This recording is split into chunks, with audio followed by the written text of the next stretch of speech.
बडाणी में मलेरिया बुखार जा कलोर जारी, ॿ नींगरियूं फोत, अंग वधी न थी वियो, सिहत खातो निंड सुतल।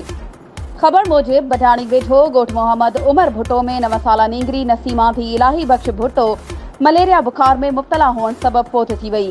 होॾां ॻोठ मोहम्मद नवाज़ भुट्टो में 2 साला ॿारड़ी सलमा थी वज़ीर अली भुट्टो मलेरिया विघे फोत थी वई आहे।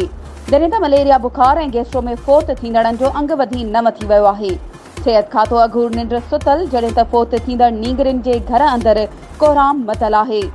DHO कश्मीर DC कश्मीर मच्छरमार स्प्रे ऐं मलेरिया बुखार ऐं गैस्ट्रो ते ज़ाब्तो आणण खां क़ासिर बणियल आहिनि। वधीक ख़बरुनि ऐं अपडेट्स जे लाइ असांजे चैनल खे सब्सक्राइब कयो ऐं हा, बेल आइकन खे प्रेस करणु न विसारिजो त जीअं असांजी हर नई अचण वारी वीडियो तव्हां ताईं पहुची सघे।